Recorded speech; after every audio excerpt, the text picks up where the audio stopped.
In a time of universal deceit, telling the truth is a revolutionary act. George Orwell. Yeah. This is Blood Politics. The only podcast where we don't talk about politics. We be about politics. And our mission statement is to empower, educate, and encourage everyone to speak out against fascism. Speak out against injustice and fight for freedom and equality for everyone. This is Blood Politics, and we ain't stopping till they put us in the grave. We ain't gonna be quiet, and we ain't gonna be scared, and we ain't gonna go along with the crowd. This is Blood Politics.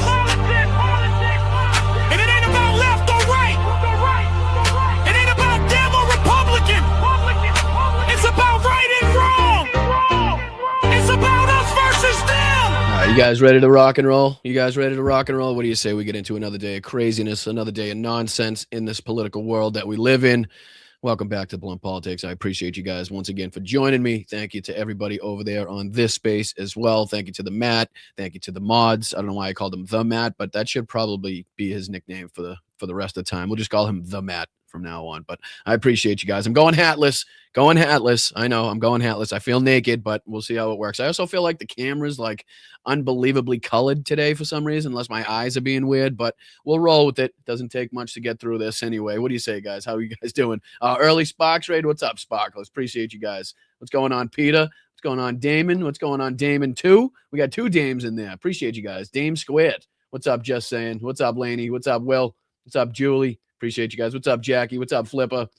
Appreciate you guys. Make sure you hit that like button on the way in. So obviously lots to discuss, lots to talk about. We'll be diving into, again, as always, a few different topics, a few different articles, a few different clips. We only got an hour on the early show today, but believe me, we got it chock full of stuff to talk about. So appreciate if you hit that like button, and I would appreciate more if you subscribe to the channel. We're trying to get to 20,000 subscribers. It's a long haul. It's a slow roll, but we're on our way there. We're just passing 16 now. So if you could get us to 20, it'd be really, really helpful and beneficial. What's going on, mods? Appreciate you guys as always. Thank you to everybody on Facebook, YouTube, Twitch, Instagram, wherever you guys watch this. I appreciate you. I appreciate you. I appreciate you. All right. What do you say we get into just a couple of the things that we'll be talking about, discussing today? Some action going down on the on Jeffrey Epstein's estate in New Mexico. We talked about this a couple of weeks ago as far as like the likelihood of them finding anything, discovering anything there. But it does seem like that the New Mexico authorities have launched a search into the ranch, obviously previously owned by Epstein, now by a Trump supporter, if not a Trump donor, if I'm not mistaken. So we'll be getting into a little bit of that, what the search kind of entails. I'm curious if it's going to be the entirety of the property, or if it's just going to entail kind of the establishment, the house itself, and kind of the surrounding buildings there, or what it entails there. But again, we talked about how much could have switched, how much could have changed, how much these people already knew as far as the investigations and probably the cover-ups involved and the time that they had to change that. But I guess we're all hopeful that something comes out of that. So we'll be discussing that as well. We'll be discussing, obviously, the price of crude, the price of oil, as we've seen kind of spike back up after Donald Trump's comments, trying to kind of manipulate the market, trying to kind of ease everybody's worries as far as that was concerned. But the recent strikes in the Strait of Hormuz, which we'll be discussing, obviously, has had another big impact and will continue to do so, as we've talked about on this show, how it's not necessarily going to take the Iranian military, a blitzkrieg or just overwhelming presence to continue to inflict damage, not only on the world economy, but on U.S. bases and allies in the surrounding area. Just they don't need to have that much capabilities in the way of doing that. So we'll be taking a look at that and how it's affecting you guys on a day-to-day basis. We have this clip here from Jennifer Griffin on Fox News, who kind of gave Brett Baier an answer he really wasn't expecting or wasn't hoping for. You guys can be the judge of that one when we watch the clip. But she makes it pretty clear, the same thing that, again, we've been saying here, that the president absolutely knew about this strike. And again, whether or not it was a mistake, whether or not it was by accident or on purpose, they knew this quite rapidly. Like they knew this in quick succession after the strike. And there's no guesswork. There's no investigation that needs to be prolonged into this to figure out who is responsible for the strike on the girls' school in Manab, as we've been continuously discussing. So we'll be looking at that clip. We got Megyn Kelly. Remember the clips we showed yesterday of Lindsey Graham talking about, what was he talking about? Spain. He was talking about Saudi Arabia. He was talking about cutting deals by himself, basically. But Megyn Kelly has a few choice words to say. And again, this is basically just to highlight the, kind of the rift in the MAGA base, the rift in the conservative movement right now, and how, again, going into midterms, they are not a cohesive bunch. Like typically they are, they'll always have the infighting, parties always do, but to a large extent, the Republicans typically have the same rhetoric, the same talking points, the same intent, the same destruction they want to see to the rights and to the Constitution. But now they don't have that. Like they're all fighting with each other. They're all battling with each other. This whole Iran war has stirred up another whole hornet's nest as far as like disagreement within the MAGA base, within the conservative movement itself. So I just I thought we'd laugh at that and, kind of see, Republican on Republican violence as far as the show is concerned. And then obviously we'll be diving into the recent strikes on the ships in the Strait of Hormuz, what that means going forward, kind of how that aligns with what we've been saying here on the show. This time actually looks like it did strike a ship or a few ships. I know I've heard a few reports saying that it was kind of, unsubstantiated as far as what the debris was that hit the ships. But again, we'll see if CNN can kind of fill us in a little bit more detail. We also have some more evidence showing that Iran still has the capabilities to strike different areas and to impact different areas, not only in the Strait of Hormuz, but also within Israel and obviously the surrounding areas. So this is a BBC clip that I wanted to dive into, just kind of, reiterating the fact that they don't necessarily need all of their missile power, all of their missile capabilities to inflict damage. Here's another article from the Washington Post I thought was kind of revealing, where it says Israeli officials are growing concerned, not only with the public backlash, not only with the resentment kind of coming from the surrounding areas and the allied areas in that in the region there, but also with the surrounding regions now kind of being up in arms and kind of questioning whether or not they have enough of the interceptor missiles, if they have enough capabilities and ammunition to sustain. To make sure that they can shoot down the drones and missiles that continuously come in there. So I thought we'd dive into that a little bit. We got an illegal eagle video too as well. So this is another one kind of depicting Trump's most illegal war yet. We won't have enough time to jump into all of that. It's about a half hour long, but we could jump into a few different portions of it, and I could throw the link in the chat for you guys to finish it out, or maybe we could finish it tonight on tonight's show, and then a couple Preston Stewart videos, and then just a little bit of an update on what's taking place on the front lines of Ukraine. So I want to make sure that we're keeping tabs on that as well, not to lose sight of that. So I appreciate you guys sticking with me. I appreciate you guys taking your time out of your busy day, your busy schedules to kind of join me here. Hit that like button, make it worth your time, make it worth the show's time. All right, let's jump into a little bit. Let's start with this, all right? Because boy, oh boy, right? I know we've talked about this a lot. It's been speculated. He's got the fucking nickname of Cankles and shit. But this has got to be a step beyond swollen ankles at this point. Like, this looks like he swallowed a goddamn buffalo and it went straight down to his fucking foot. Like, I don't know what's happening here. I'm not a medical fucking professional. I'm not a surgeon. I'm not a doctor. Okay. I'm not here to speculate what this is about or what's going to come from it. But I do know that is not good. Okay. I do know that is not good. That is one of the most swollen ankles you could possibly have fucking showed me.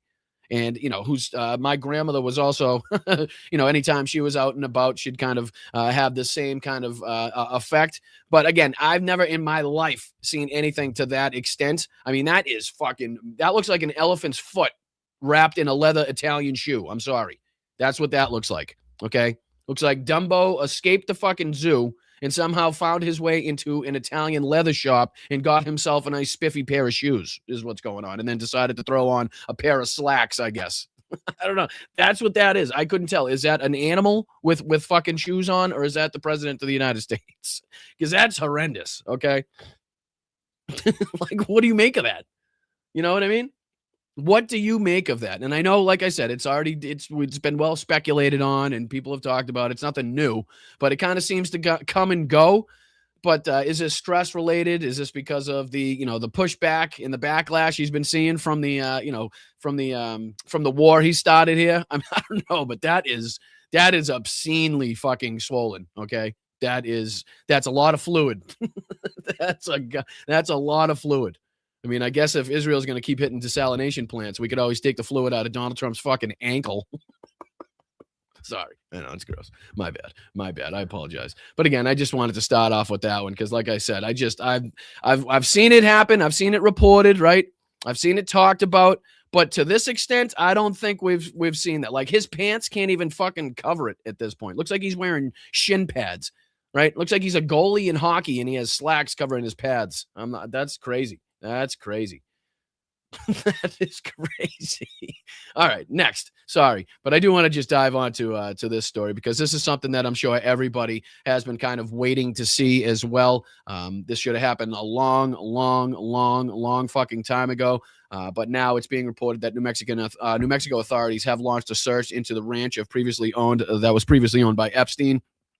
This is the Zorro Ranch, obviously, was the site of numerous alleged abuses, but was not the subject of intense scrutiny. And this just kind of details a little bit about that. New Mexico authorities launched a search of a ranch previously owned by Jeffrey Epstein. State officials announced on Monday the late convicted sex offender and financier, so-called Zorro Ranch, was the site of numerous alleged abuses, according to civil and criminal proceedings. But the location was not subject to the same scrutiny as other Epstein properties, as the Guardian investigation in February revealed that the federal authorities apparently never searched the New Mexico Ranch, which again is just an egregious oversight in this whole fucking thing. Just one of many egregious oversights in this whole thing. The New Mexico Department of Justice said Monday it had, quote, initiated a search of the Zorro Ranch, which state police and Sandoval County Sheriff's Office assisting the search. The search was carried out under the direction of New Mexico Attorney General Raul Torres.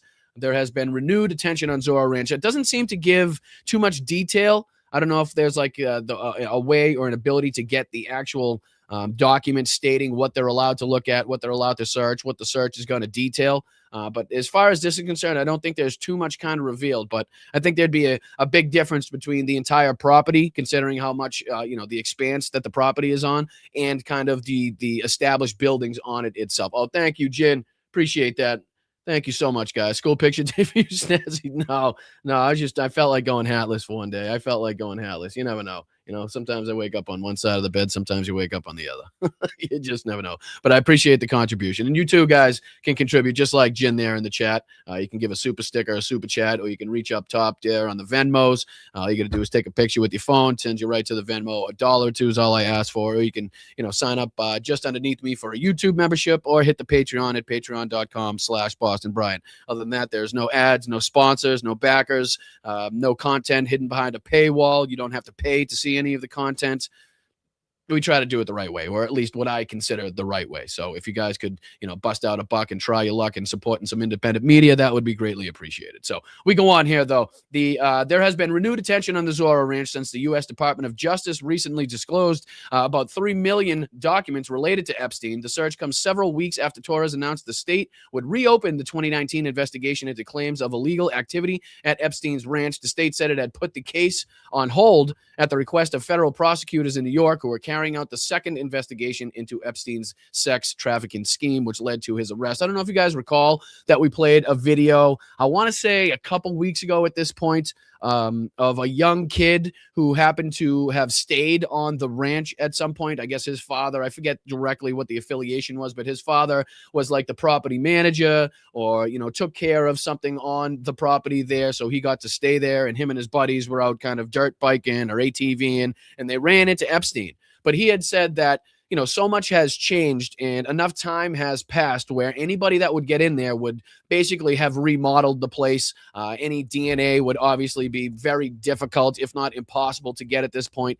Not only that, but again, the expanse of the territory surrounding the property itself or the house itself is so vast and so fucking wide that it would be damn near impossible, and it would take, God knows how long to sift through and to comb through all of the different nooks and crannies and places that a helicopter or a private jet, which we know they all had access to, could fly out to from that position.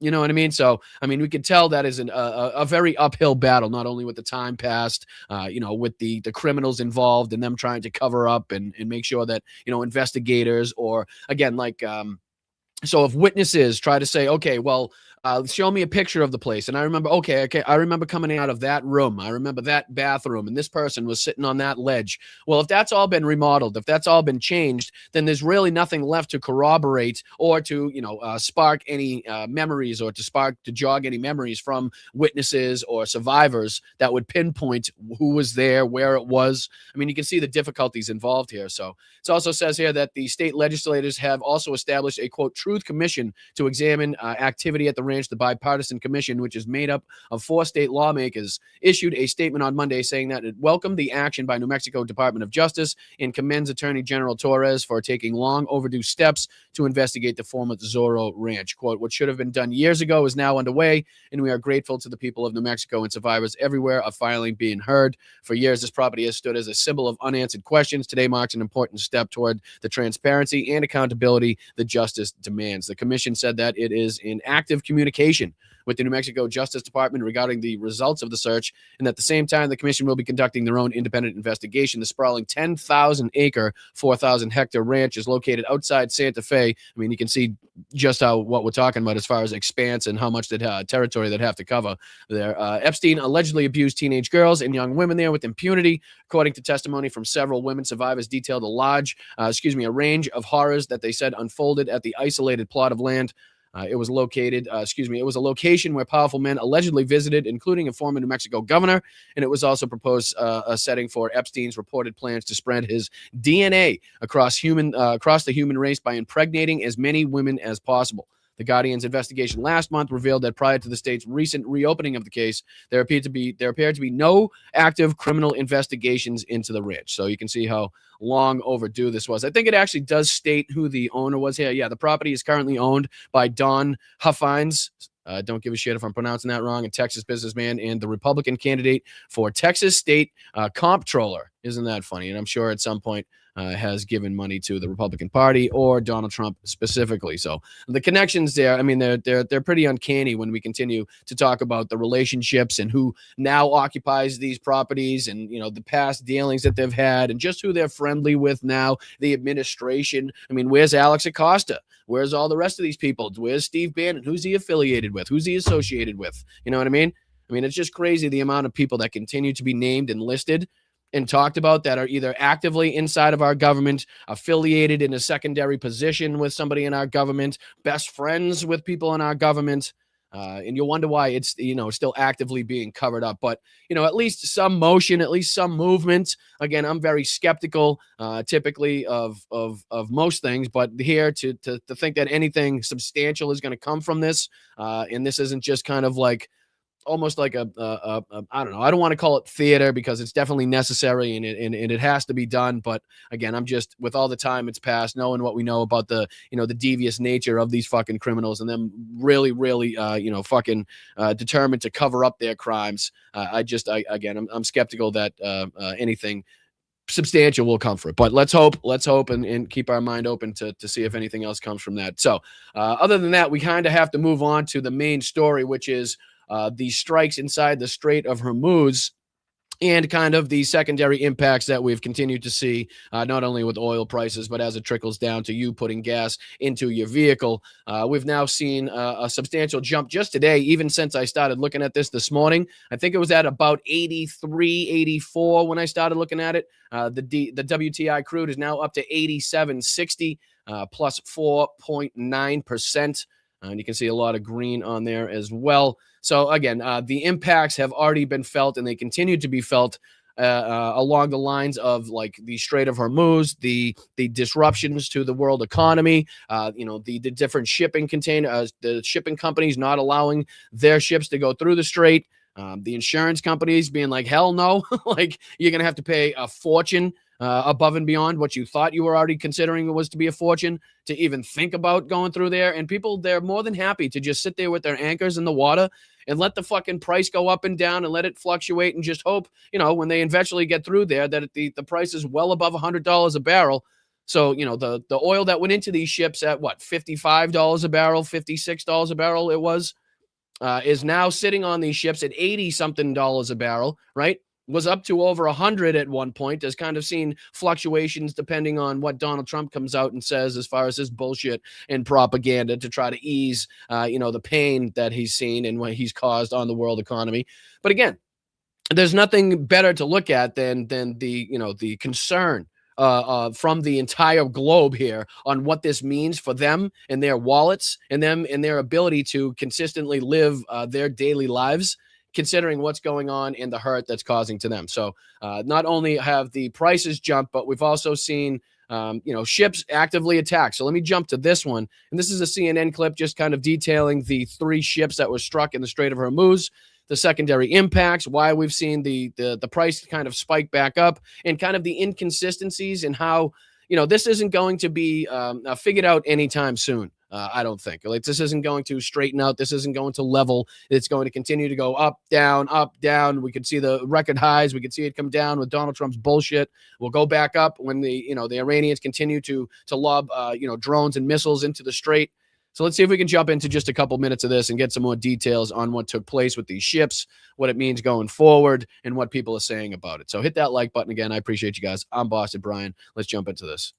New images near the Strait of Hormuz off Iran, where new attacks are now sending oil prices on another wild ride today. This is a Thai-flagged ship, one of at least 3 vessels that have been struck today in that critical waterway. Thailand's Ministry of Transport says 20 crew members have been rescued. 3, though, remain unaccounted for. I'm going to show you a map of the approximate locations of these attacks on ships today in the Strait. A reminder, some 20 million barrels of fuel a day move through this critical shipping route, and it is clearly effectively remains shut down because of this very real threat. Let's get right to Paula Hancock's live in Abu Dhabi for the latest on this. This is all they have to do. This is all they have to do, right? They just continuously lob some shit over there, make it so no ships can pass through. The world's going to feel the impact. We're obviously going to feel the economic impact. Like, they don't need this.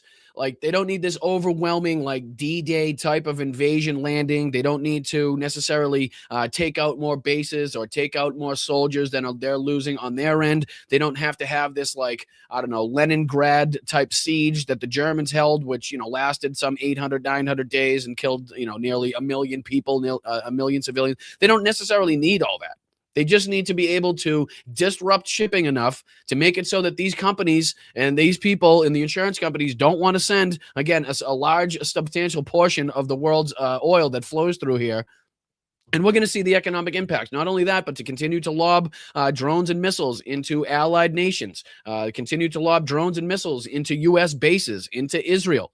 Like, that has a huge impact, and they don't necessarily need all that much to be able to be able to like inflict those damages. You know what I mean? We talked about what the people of Hamas were able to do with pipes and stuff like that, and kind of how they were kind of able to strike back in their own way.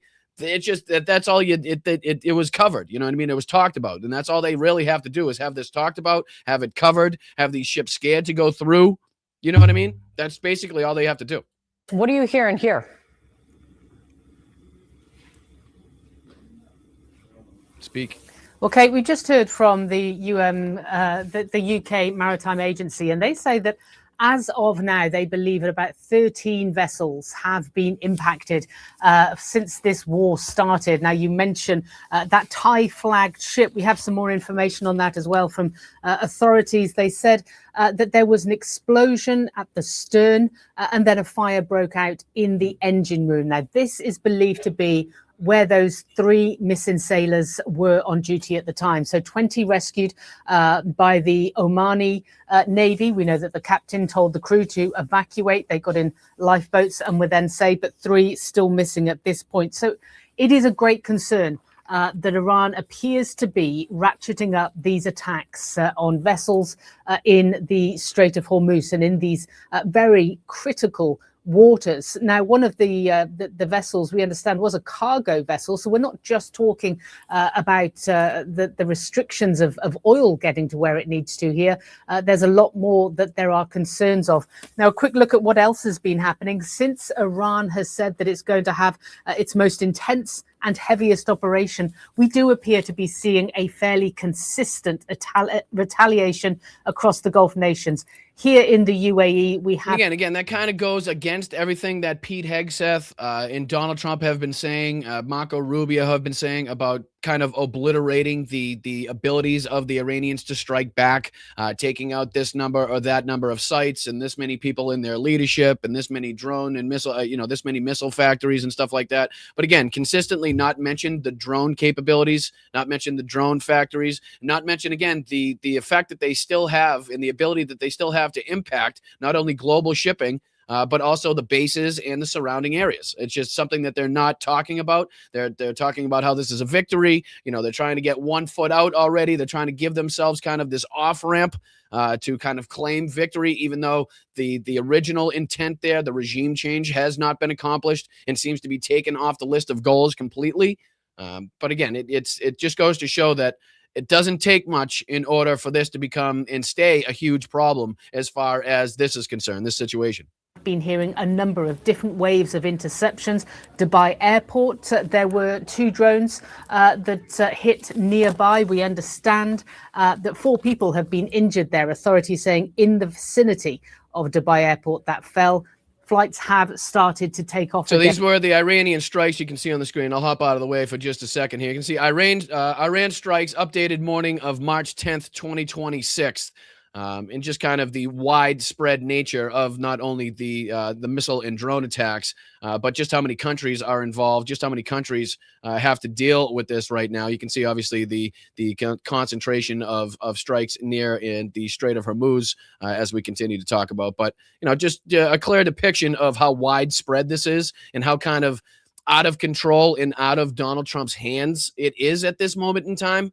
Like, he kind of lit the match, but I don't know if he necessarily has the ability to put this out completely. Like, even if he was to, at this moment in time, kind of remove all U.S. troops, end all U.S. involvement, I'm not so sure Israel would kind of do the same. Not only that, but even if Israel were to do the same, I'm not sure that this would settle back down to where we were beforehand anyway. I mean, I just think the instability in the region has kind of kicked off and been sparked in a way where it's going to be hard to kind of put the toothpaste back into the tube. I hope I'm wrong. It would be great to see, if that were to happen, it would go back to, whatever we considered, stability in that region beforehand. But it remains to be seen exactly what takes place. We're getting no clear answers from the Trump administration.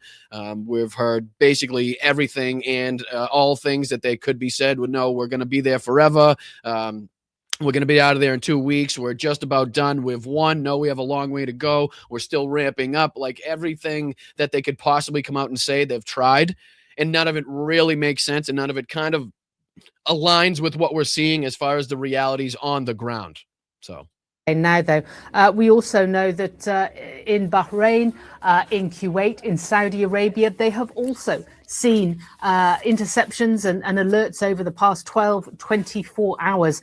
And Iran has also expanded, if you like, its target list. We are hearing from Iranian officials through state media that they say now offices and assets of major American tech companies with operations in the region would be considered a legitimate target. Now, clearly, there are many in this goal. Thank you, brother. Thank you, Jeff. Appreciate that. Thank you for the $20 contribution from Jeff. Jeff says, admin to us, quote, our great military has the don't worry, we are winning, but we may need to get the draft going. Right. So that's basically, hey, kind of don't worry, everything's going to be over, but hey, be ready for a draft at the same time. It's like, well, those two things don't align, right? Those two things don't add up. Like, there's something seriously wrong if we just went from we're already winning, we've already won and achieved our goals to, hey, just kind of be ready for a draft in the background, just in case, just in case. So good point there, Jeff. I appreciate you. Thank you for your contributions to the show. know, but I mean, it kind of really is. It's laughable and it's insane and it doesn't make any sense. But that's kind of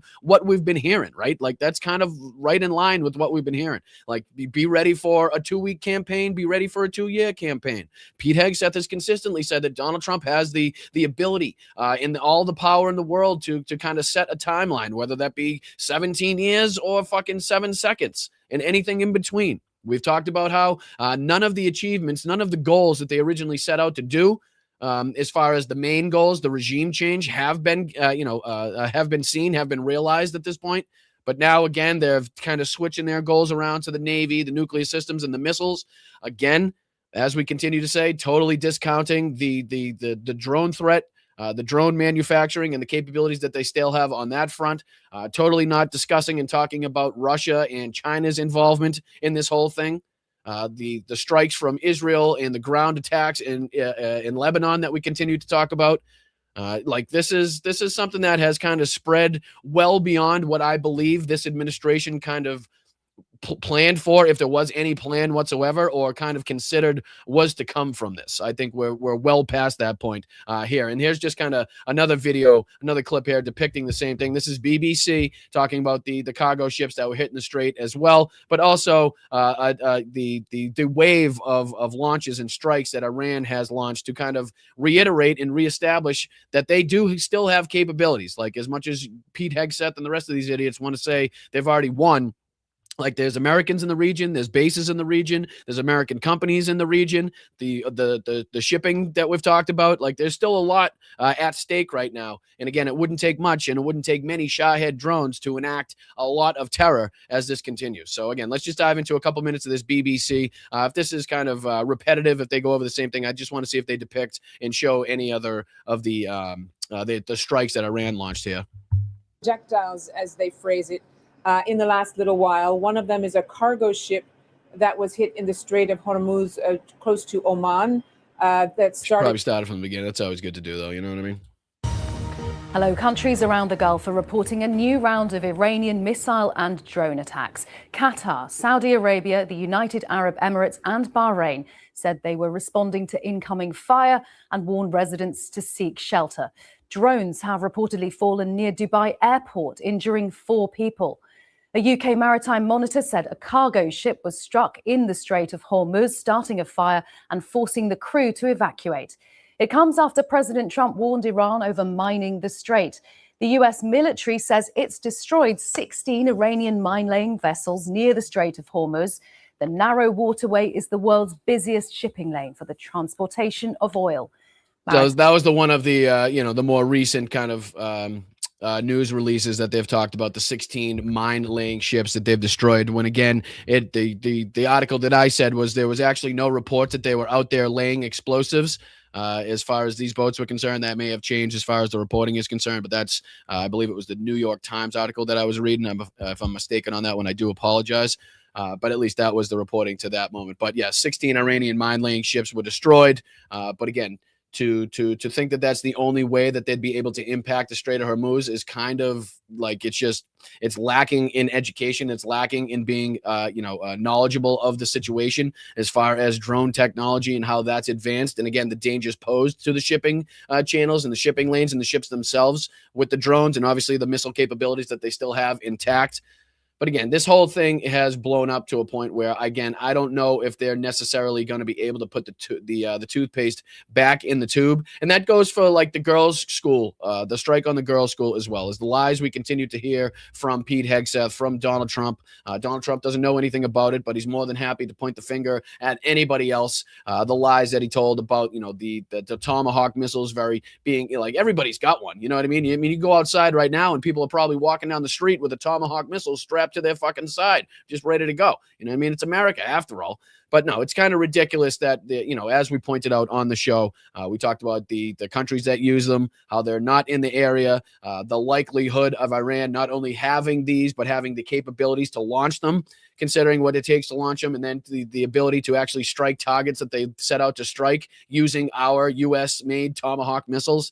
Again, we went into that and how stupid and ridiculous it was. But here's Jennifer Griffin She is, I believe, I want to say military strategist on with Fox News. I forget her exact title on here, but she's one of the, I want to say, more sane people on Fox News. I don't want to go, wholeheartedly into that one, but one of the more established people, one of the more trustworthy people as far as Fox News is considered. Her reporting, not everything, believe me, I'm not going out on that limb, but to a certain degree, she's no Brett Baer, she's no Jesse Waters. You know what I mean? Like she's no the rest of these idiots that work for them. So she kind of went on with Brett Baer, not that I'm calling him out for too much, and actually was questioned by Brett Baer what she thought about the what Donald Trump was saying about the girls' school, the strike, and kind of what she knew from there. And I don't think that Brett Baer was quite ready for the answer that she gave, because she kind of told it like it was, like we've been saying, like there's pretty much no doubt in my mind that the president knows exactly what took place. He knows who struck it. He knows if it was an accident, if or on purpose. So we don't really need to know about this investigation. And the fact that they're trying to kind of kick the can down the road should tell us everything that we need to know, not only about the incompetency, the corruption of this regime, but the fact that they know exactly how bad this looks, how bad it is, how bad they fucked up, and the repercussions and consequences they should face. So they're going to continue to push this down the road, hope some big thing happens that everybody will make everybody forget about this, and everybody will be on to the next thing, and they can obfuscate and they could, push it down the road even further. But let me see if we can play this clip again. This is Jen Griffin on with Brett Baer. Sorry that we have to look at fucking Ryan's penis here on the screen, but it does go on. Let's check this out. I want to bring in Jen Griffin, our national security correspondent.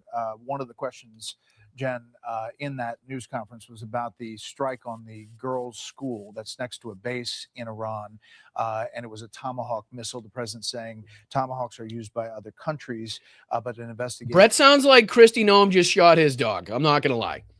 Brett does not sound happy at all to have to kind of toe the line here, to kind of repeat Trump's propaganda, knowing what he knows. I mean, I know he's best buds with the guy. I know he golfs with him all the fucking time. But typically, Brett, I don't know, he's known to give Trump kind of the more difficult interview on Fox. I won't go as far as to call it a difficult interview by any stretch of the imagination, but, with the softball interviews that Fox normally gives him, it kind of stands out when Brett does interview him and ask kind of like any follow-up question whatsoever. But in this case, it looks like Kristi Noem just shot Brett Baer's dog. Like he's having to repeat this, like, well, are you sure we know? He sounds like fucking Eeyore. Are you sure we know it was a Tomahawk? How do you know? Are you sure? Like, check this out. And she goes straight up, fucking 100%. There's no doubt. Donald Trump knows exactly what took place here. If not immediately, definitely within the first few minutes of this strike, you can be damn sure. So check this out. Is ongoing. What do we know about where that stands? Well, that was a bit surprising to me because basically the U.S. has Tomahawks. Tomahawks have to be fired from either submarines or from warships. The Brits and the Australians have Tomahawks. There are also some land-based, some ground-based launchers that you could you could launch it from as well. But again, like I said on the show the other day, if Iran has some U.S. submarines and they have some U.S. warships that they're launching Tomahawks from, I think we should probably know about that. Don't you think? Don't you think that'd be a pretty big news story for us to kind of dive into? Whether or not Iran kind of has the ability to not only procure submarines, U.S. submarines, but also U.S. warships. And not only that, but to procure U.S. Tomahawk missiles. And not only that, to be able to have the ability to launch them from those submarines or the warships or the ground launchers. Like, that would be a huge thing. That would be a big, big fucking deal, you'd think. But again, that's the bullshit that the president of the United States decided to come out with on the world stage in front of cameras and actually with a straight face try to say. But they're not part of this conflict. And then you also have the Japanese who are in a testing phase. So it seems highly unlikely that it would be anyone's Tomahawk other than a U.S. Tomahawk that hit that school. And I think the president knows that. He just knows that this is certainly a mistake, a big mistake, and it's being investigated, but he's trying to sort of muddy the waters by talking about the Tomahawks. Yeah, they were saying that they didn't believe it was theirs, or they believed that Iran misfired something. Are we sure that it was a Tomahawk that hit that school? There's no evidence that the Iranians fired anything at the school. If you look at the satellite imageries, and there've been a lot of investigations from the air, from these satellite photos, showing the impact and showing the likelihood that it was a Tomahawk. So again, she gives it pretty straight and clear there. And not only that, but there's been multiple reports, detailed reporting from multiple established articles and corporations. Not only that, but as she just said, multiple investigations into the satellite imagery, what we know about the area, what we know about who was attacking in that area, the photographic evidence that we have of the missiles going into and striking things in the area. It's pretty clear cut at this point. And again, for anybody to say and suggest that not only the commanders, but the commander-in-chief himself wasn't up to speed on this, didn't know about this right away. Again, whether or not it was a successful tactical strike or, again, a huge fucking mistake and should have never happened, both ways, both instances, that would have been reported and reported up the chain to exactly who it should have got to, the president of the United States. And he definitely knows exactly what fucking took place because he's had ample time to look at the intelligence, to look at things that we're not privy to here, right? Again, if we have better intelligence on Instagram and fucking, YouTube and TikTok and shit, then we get a bigger problem. we get a much bigger problem. But again, that has kind of stoked more of a, I don't know what you call it, the MAGA civil war that we've been talking about, that we've continuously been reporting on.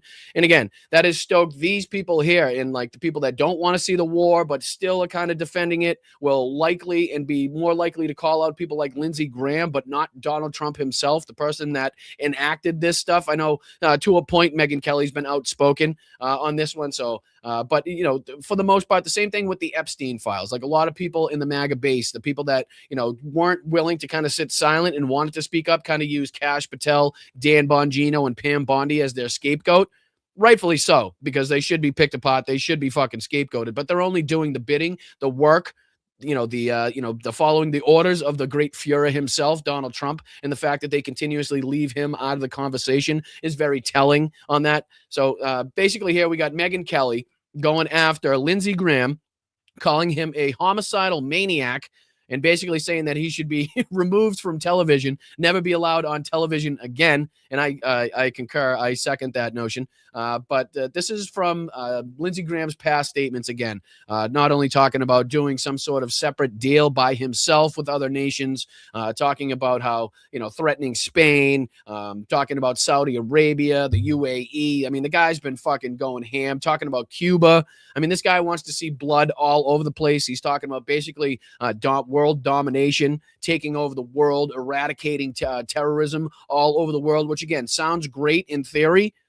But when talking about how many people would have to be killed, how many people would actually be eradicated by Lindsey Graham if he was allowed to enact this, turns into a different discussion. But here's here's Megyn Kelly calling out Lindsey Graham for his past bloodlust, his recent bloodlust, I should say. Check this out. I thought this was pretty comical that we get to see Republican on Republican violence. And again, not a good sign for the GOP going into a very, very important midterms. Again, as Democrats continue to flip gubernatorial seats and seats all over the place in this country.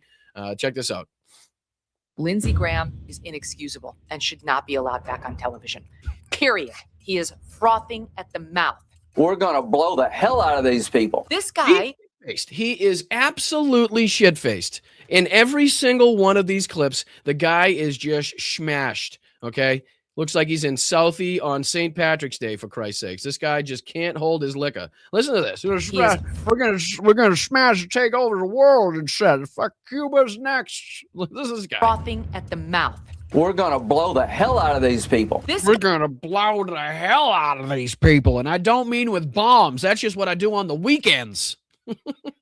Guy is a homicidal maniac with a bloodlust that is insatiable. Iran is going down and Cuba is next. What the who voted for that? Iran. Oh, Jesus Christ. Like, of course, not any news to you guys that have been watching this show, because we've talked about this time and time again, and not only the rhetoric from Marco Rubio, Donald Trump, but also what we see happening in real time right now in Cuba, how Donald Trump wants to keep them in the dark. He wants to keep them without fuel. He wants to keep them without food, for when he's ready to go into Cuba now, apparently. When he's finished with Iran, he can then get into, dealing with Cuba, as he's talked about a few different times now. But this is literally Lindsey Graham, as a U.S. senator, saying outright that Cuba is next. Okay? Direct quote from a U.S. senator. Cuba is next. No one voted for that. No, Meg, you don't get to do that. You don't get to do that. Remember the big signs that said mass deportation, right? Remember the hate and the bigotry they had for everybody? Remember how he was talking about how he's going to wield and weaponize the military and how he rebuilt the fucking military? I know he was also saying that he was going to be the president of peace and no new wars, but that was just a bunch of fucking hogwash and bullshit. Right, considering the nature of how he kind of we saw the uptick in civilian deaths, drone activity, strikes by the United States, even above and beyond Barack Obama in that regard. Excuse me. But I mean, to think that he was actually going to come in and be the president of peace, to think he was actually going to come in and there'd be no new wars and peace in the Middle East, like you'd have to be a ditzy person to believe that. Like you'd have to be a gullible moron to believe any of that. Marching through the world, we're cleaning out the bad guys. Whoa. You have no fucking kids and no fucking clue. Those of us who have children, especially the moms I know who have kids who are in the armed forces, don't. Whoa. You have no fucking kids. Okay. Don't have the same bloodlust that you have, childless, weird man in his dark corner basement that he wanted to get off again watching bombs blow up. 7 service personnel are now dead. He has no fucking compassion for human life. You just wait to see what comes in the next 2 weeks. President Trump. You just see what comes in the next 2 weeks. There's probably a couple bottles of liquor and definitely some bombs being dropped, if I do say so myself. Needs to understand that he is undermining everything President Trump is doing. This is not a force. See, but at the end of that, she tries to make it seem like Donald Trump is somehow removed and secondary to this, and like, oh man, Donald Trump has to wake up and see how Lindsey Graham is undermined. No, he's part of the whole thing. They are one in the same. Okay, they have the same minds. They are the same fucking people. That they are not detached from each other. The bloodlust that Lindsey Graham has is the same bloodlust that Donald Trump has. Like the same, inhumane thoughts, the same careless nature for fucking human life that Lindsey Graham has is the same careless nature for human life that Donald Trump has. Same fucking people. So you can't remove one, considering one is the actual president enacting all of this bullshit. And the minion that sat behind him is just a fucking little drunk rat going around on television, right? It's the main guy you want to be focused on, but it's another clear-cut fucking example of their lack of their ability to call out the fucking Führer, right? They'll go for the secondary guys. They'll go for the people, on the lower levels to make it seem like they were stepping back, like they were fighting back or they were opposing this in any way, right? But this is exactly what the fuck you voted for. Meg, okay, this is exactly what you voted for. So don't give us that bullshit. We're not believing it. It's not going to float. It's not going to fly. But again, to kind of detail, what do you say? We go on to, we got this one too, because this is a new Preston Stewart video detailing Trump's kind of new plan to basically just declare victory and move on from this without basically completing the goal that they had set out to achieve, which was regime change. That was basically the main stated goal. Not only that, but to see the Iranian people rise up and retaliate against the regime and overthrow the regime and start their own new nation and shit. Like, that's what they wanted to see happen. But again, that seems to have been taken off of the goals list. That seems to have been removed, as well as any talk about drone activity or the effectiveness that the Iranian military still has to strike back and to cause chaos and disruption, like we've continued to see with the Strait of Hormuz and beyond. But again, this is Trump's new plan to declare victory and move on. And I just thought we'd see if we can get some insights in what Donald Trump may be trying coming up, what they might be thinking about attempting, the bullshit that they may be trying to spew as far as the overwhelming victory that they've now achieved, and how we can call it out. All right. So this is, again, Preston Stewart. Appreciate you guys if you hit that like button, if you subscribe to the channel. Trying to get to 20K. It's only with your help that we're going to get there, though. So let's do it. Hegseth says this is just the beginning. I always do this. It's typically prudent upon it yourself to start the video at the beginning. It's what you want to do. So it's looking like President Trump is about to declare victory and move on from Iran. Now, the Israelis, our Gulf partners, even the Iranian regime may not necessarily agree with that assessment, but you know what? That's a problem for another day. Now, the reason I say this is, first off, it's always been on the table that President Trump, rather than, falling victim to others dictating the situation, has always been liable to just step up and say, we did it. We won. Good job, everybody.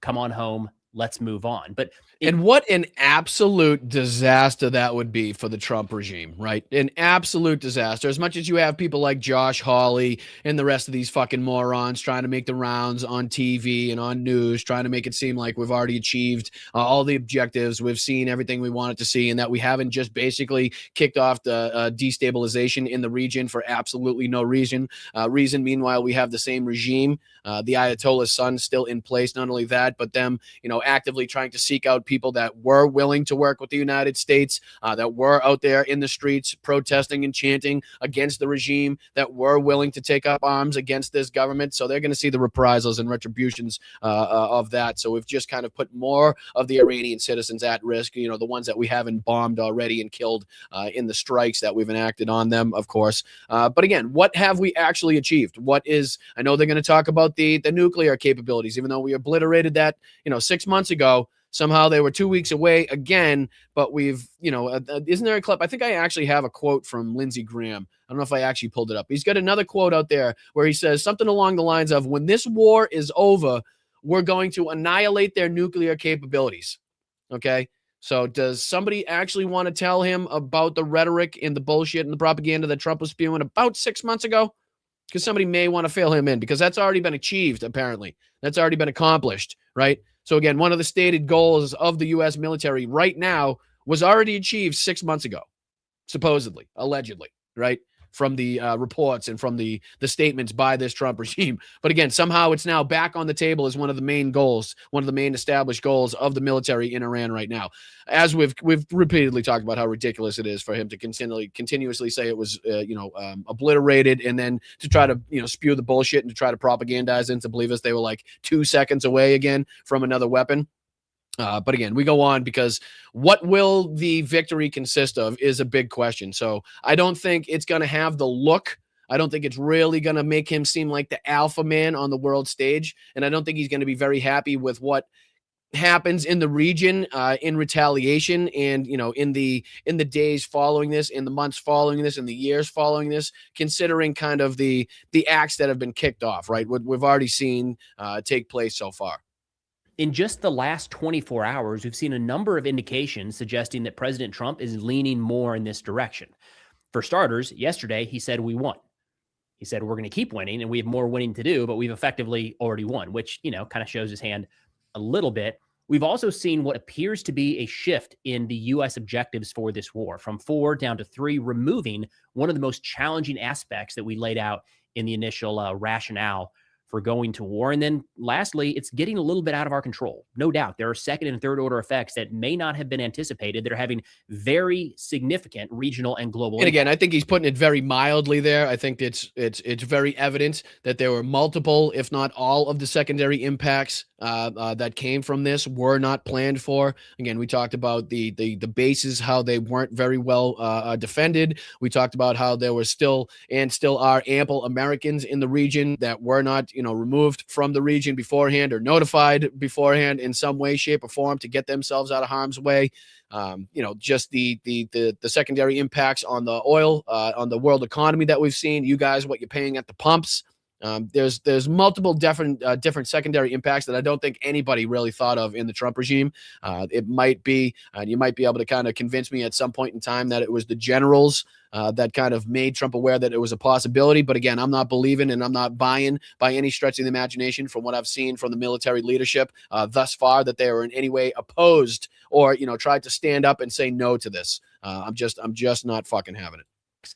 It's not out of the question that the president would look at all of this and say, you know what? Enough. Let's wrap this thing up and move on to the next thing. Now, before walking through each one of those, we do have some casualty updates from the Pentagon. They've now released the pictures and the names of the 6th and 7th soldiers that have so far been killed during Operation Epic Fury.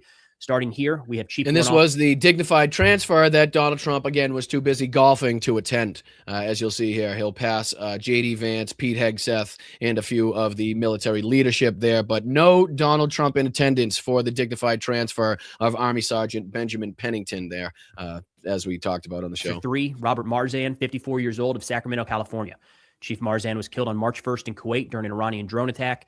He was assigned to the 103rd Sustainment Command, a reserve unit based out of Des Moines, Iowa. The 7th soldier so far killed, Sergeant Ben Pennington, my understanding, promoted now Staff Sergeant. Ben Pennington, 26 years old, of the 1st Space Battalion, 1st Space Brigade with Army Space and Missile Defense Command. He was killed during an Iranian strike on Prince Sultan Air Base in Saudi Arabia earlier this week. I do believe there's an 8th, the National Guard member that died due to non-combat related injuries, a medical condition. I'll dig into that a little bit more. So maybe that was the reported 8th one that we were talking about yesterday. Remember yesterday I was talking about how I did see 8 reported. So whether or not they're kind of attaching that to the actual deaths caused by the war, I'm not sure, and how they're kind of detaching that. But it almost seems like they're trying to put that in a separate category, just basing off what I heard there. So again, that's kind of where we saw that. I think it was on the Iran, like the war ticker there, the money ticker that popped up that also said that there was 8 involved as well. Provide updates when we have them. And again, that doesn't account for, what was it, 140 plus casualties and injuries that were also sustained. So we need to continuously remember that not only have people been killed in this, service members been killed, but people's lives have probably been changed forever. And people are definitely going to be in recovery and trying to, figure out what's next as far as their careers and lives, depending on how severe the injuries they sustained were, obviously. Now, in terms of why I think President Trump is likely to just walk away and declare victory, the first one here is he did that yesterday. I mean, yesterday he said we won. There were a number of statements. In an interview with CBS, he said, quote, "I think the war is complete, pretty much. They have no Navy, no communications, and no Air Force." He was asked about this later. With no Navy, no communications, and no Air Force, but strangely still have the ability to be able to strike shipping in the Strait of Hormuz, still have the ability to strike targets in Dubai, around the Dubai airport, still have the ability to strike, U.S. bases in the area. But what is the actual victory that we're seeing here, right? What is the actual victory? Please, somebody tell me, please. That said, you said this is complete, but Defense Secretary Hegseth says this is just the beginning. So which is it? And President Trump said, you could say both. So I guess it's both the beginning and try to make sense out of that one. Donald Trump says that the war is pretty much complete. We've completed all of our objectives. The Secretary of War Crimes, Pete Hegseth, says we're just getting started. We're just ramping up. We're sending more planes. We're sending more troops. We're sending more fucking aircraft carriers. We're sending it all, baby. We're just sending fucking everything. And then Donald Trump asked, okay, well, which one is it? Because you say you're basically got one foot out the door almost, and that we've achieved, overwhelming victory, even though you were just calling for, a complete and total surrender. You were talking about regime change, and none of those things have been accomplished whatsoever. But now you want to talk about this overwhelming victory you've achieved. Pete Hegseth is saying it just ramped up. We're just getting going. Which one is it? And Donald Trump says, well, it's a both. It's a both. Okay. It's just both. Somehow we've got one foot out the door and we're just getting ramped up here. So if you can make sense out of that one, again, any maggots in the chat, please, if you want to translate that from fucking Donald Trump's ridiculous English and, demented mind that he has into some proper English and maybe anything that makes sense, I'd be more than happy to hear it in the chat. But to me, that doesn't make any fucking sense. You can't have one foot out the door. You can't have already obtained an overwhelming victory and also just be ramping up things and just be, you're still sending in troops, airplanes, and aircraft carriers. And this is like, we could go on for months for this thing, baby. This could never stop, actually, is the more we talk about it. It just makes absolutely no sense in any way, shape, or form, anything that they're doing here, anything that they're saying here. Not only that, but this isn't even like the main focus. It is the main focus, but the fact that they're still got one eye focused on Cuba, Lindsey Graham talking about Cuba, Marco Rubio talking about Cuba, Donald Trump continuously referencing Cuba in his speeches, just leads us to believe that if he does have one foot out of Iran, is that because he has one foot now, implanted in Cuba, and we're going to be going into there next? Seems like the plan. Seems like everything's pointing and leading us into that fucking direction. Considering the rhetoric we've heard, not only the plight of the Cuban people that we've been talking about recently and what they're facing, Donald Trump saying that they're in the dock and they're basically at their lowest level and we can deal with them when we're done with Iran. Like, this is what the fucking government is saying. That's what they're telling us is happening next. So it's probably be best upon us to listen to what they're saying and take it pretty seriously. It's kind of crazy that they kind of have us over a barrel. I know a lot of this is kind of taking away from the impacts, the investigations, and what we want to see happen and, come from the Epstein investigations, the Epstein files. But again, the serious nature and the severity of what could come from this, it just demands the coverage. and it's unfortunate. And again, the fact that they kind of have us over a barrel is something in a position I'd like to very much get out of as soon as fucking possible. And the more we can take back power, the more special elections that we win, the more power we take back in the midterms, the more that we can start impacting what's been going on in this government, more and more by the day. So I will let you guys get out of here. Again, if you guys are here and you gave anything to the chat today, if you donated to the Venmo, if you sent in a super chat or a super sticker, please stick around. And I, make sure to congratulate and thank and highlight all of your achievements, all of your contributions. But I will kick it over to my good man, Jeff Waldorf, over on this space. I do appreciate Matt. I appreciate the mods over there for everything that you guys do. I do appreciate being part of this coalition. I know it's a tough haul. I know it's a slow roll, but I think you guys are doing amazing work. I really do. And again, it's an honor to be a part of this. And I'm not going anywhere. I know we're going to be right here at Blunt Politics for a long time to come.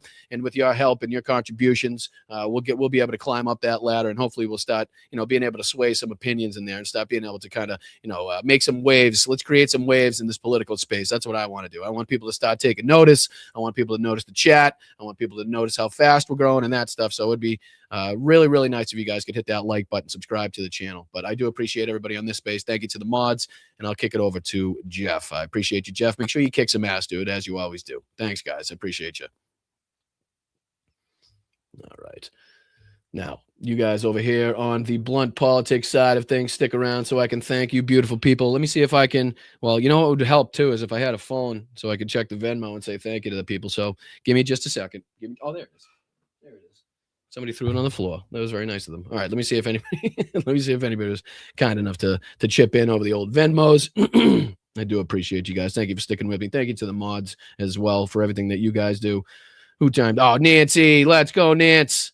Thank you so much, you beautiful soul. You just to show us support, Nance threw in 20 to the Venmo. Thank you so much, Nance. I really do appreciate your support, everything that you do. We do have Zoom chats coming up, just to let everybody know as well. So the 16th is going to be the Zoom chat, and the 26th will be the VIP Zoom. So anybody signed up at patreon.com/Boston Bryant at any of the levels there will get access to the link that gets you into the Zoom chat. Again, it's not any content. It's just basically a meet and greet.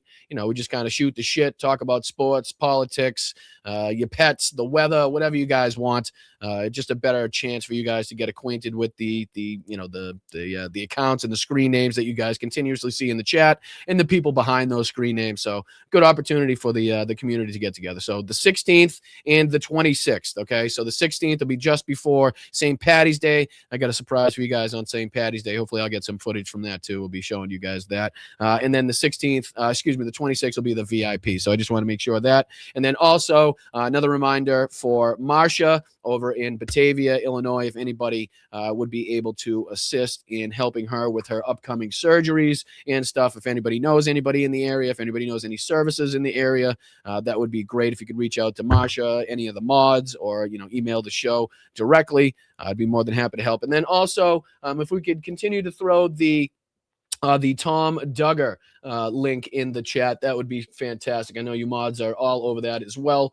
But I appreciate you guys for continuously throwing that. I know we completed our NAFO, our 69 Sniffing Brigade campaign, but we're never going to stop trying to contribute. We're never going to stop trying to help the people of Ukraine and anybody associated and affiliated with trying to help the people of Ukraine. So we also have the Sunflower, the Stand With Ukraine Sunflower, that Tom Duggar, that's typically in the chat, sometimes in the chat, is responsible for. That, again, every T-shirt, every sweatshirt sold, $10 goes straight to the Misto Dobra in Ukraine, which goes to help, to the best of my knowledge. And I know I always get this wrong, and Tom always loves to correct me on this one. But as far as I've read on it, it's an orphanage to help the kids of Ukraine. It also helps elderly and pets. And does a bunch of great stuff. So if you guys could, think about contributing there, if you think about just grabbing a T-shirt, wearing it out in public, stirring up some conversation when that's where you got of this war. He also added, quote, "We've already won in many ways." Sorry, Preston was dying to get that last sentence of the video out for me in the background. But yeah,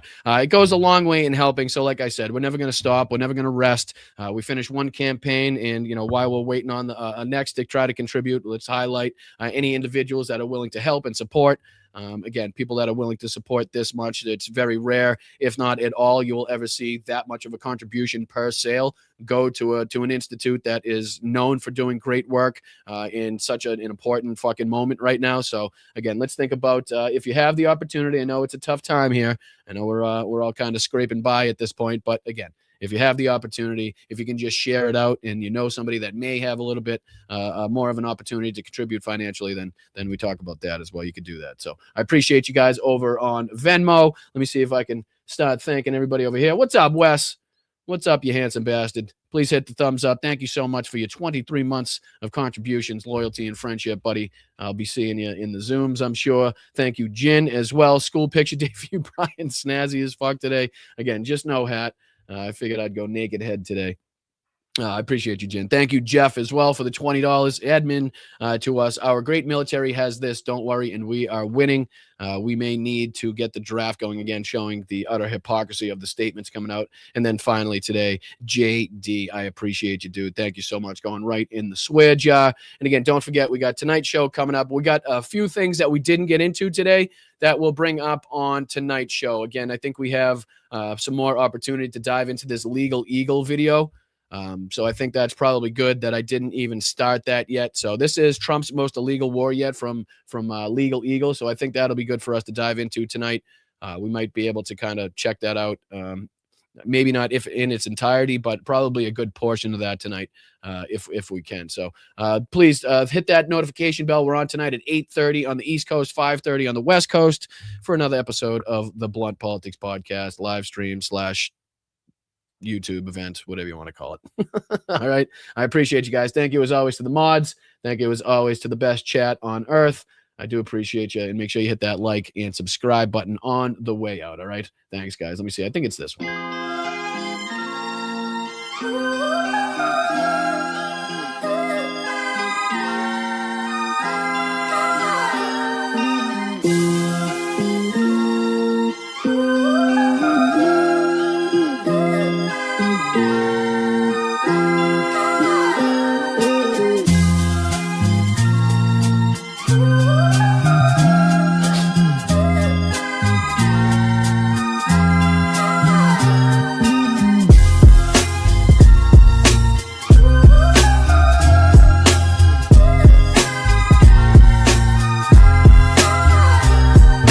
Thank you, Yakov. Thank you, brother.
What uranium is, right?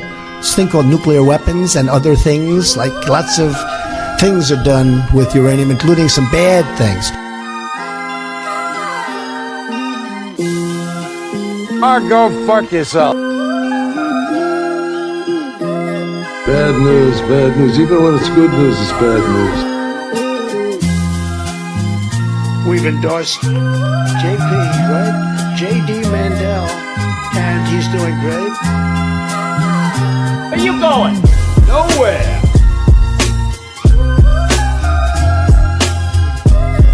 I'm just an average guy who read public documents where the elite said they were going to enslave us and destroy America, and I'm not going to be like yuppie scum and deny the threat to my country. I'm going to fight back. It's say mud. I said crud. You fall into some crud or something? Call them dumps. Big, massive dumps. Brian, you're drunk. You're drunk. Eating the dogs, the people that came in, they're eating the cats, they're eating the pets of the people that live there.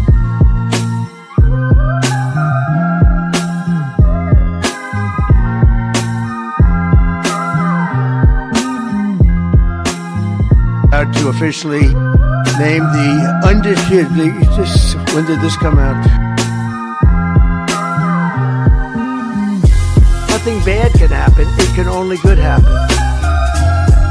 We're inviting Americans from all across the country to come. The kidney has a very special place in the heart. It's an incredible thing. Somebody said, is that a Trump statement or is that real? The undisputed champion of beautiful, clean coal. For miners, do we love miners? I love miners.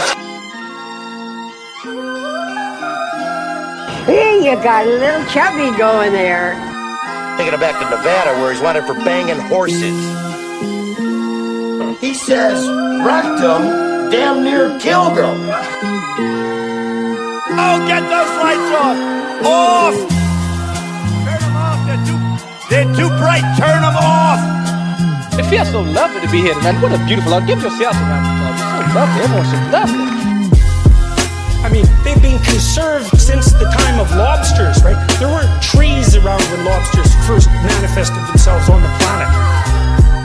You'll have a group of Venezuelan killers, street gangs, occupying the town with MK-47s. I know that gun very well. I got to know it. Man, I ain't falling for no banana in my tailpipe. All right, guys, I'll see you tonight. I appreciate you. Thank you, mods, as always. Thank you to the best chat.